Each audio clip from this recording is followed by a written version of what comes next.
And Thabiso Sithole, SABC News senior sports reporter, now joining us from the Tambo International Airport for an update. Thabiso, good morning and thank you so much for making time for us. Do you think that Team South Africa goes into these championships much more confident, and will they get that #1 spot? Good morning, Elgin. Once again, good morning to our viewers. And I must say, I've never seen somebody more chippier in the morning than I saw you, Elgin, in the parking lot. But that's a story between you and I. And yes, indeed, I think these athletes go in there, as you heard the president say a short while ago, with extra vuma. They lost out to Kenya at the last CAA championships by 1 medal. 1 medal being gold, South Africa getting 9, Kenya getting 10. But South Africa last time out scooped about 36 medals to Kenya's 23. As you can see behind me, the athletes, the youngsters are all here. Families are saying their farewells.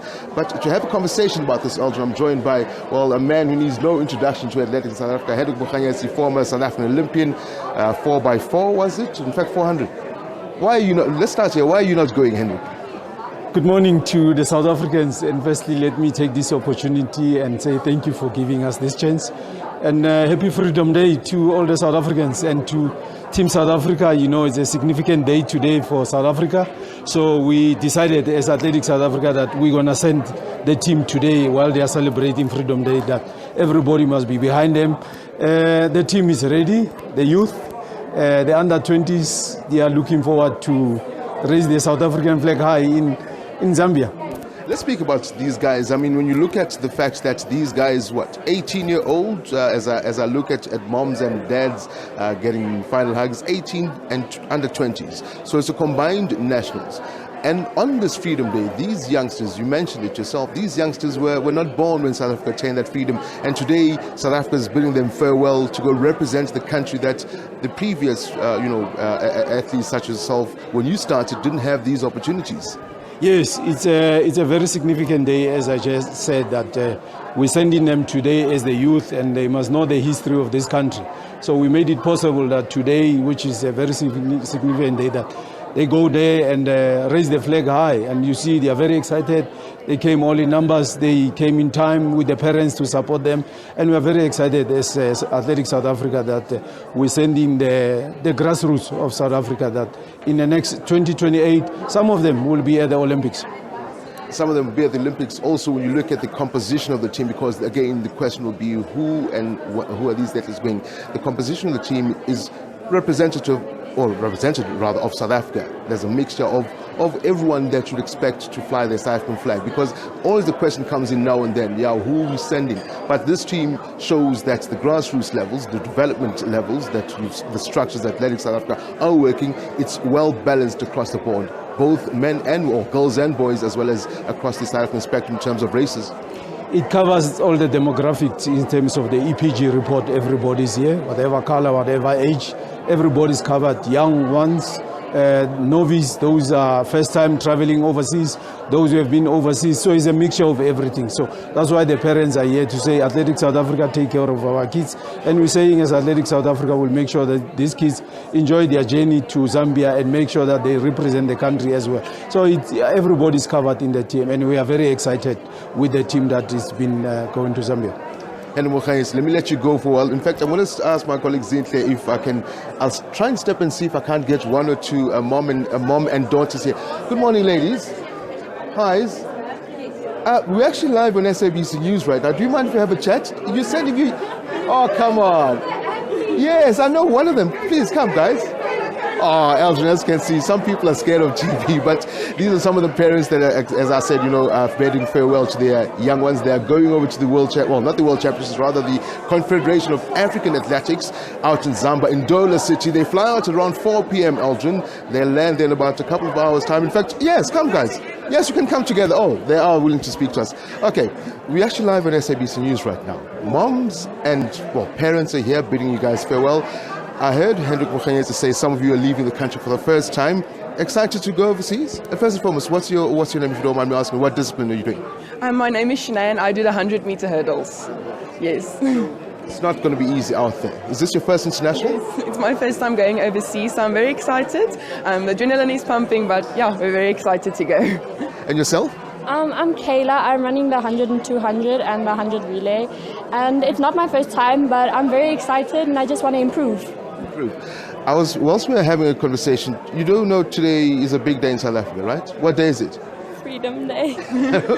So, while speaking to Hendrik Bukhanyasi, he ran the 400 back in the days when I started as a journalist, and we're just discussing how important it is for youngsters such as yourself on Freedom Day to go there and represent your country. It feels very good. I'm just very excited. But more importantly, we want those medals, right? Of course. Yeah, we're going to do our best. Okay, wishing you guys the best of luck. Well, Elgin and our viewers, I'm going to come back to studio with that one. As you can hear, the young ones, one has already been out of the country, the other one, this is a first trip.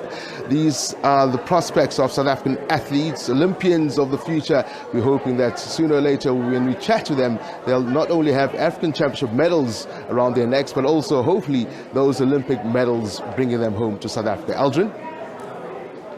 Yes, Thabiso, it is the Chippy Aldrin, yeah? Just a quick one on the issue that you raised in the package that we played a bit earlier on with the president of the World Athletics and that decision that was taken by the World Athletics Council to cut the maximum amount of plasma testosterone.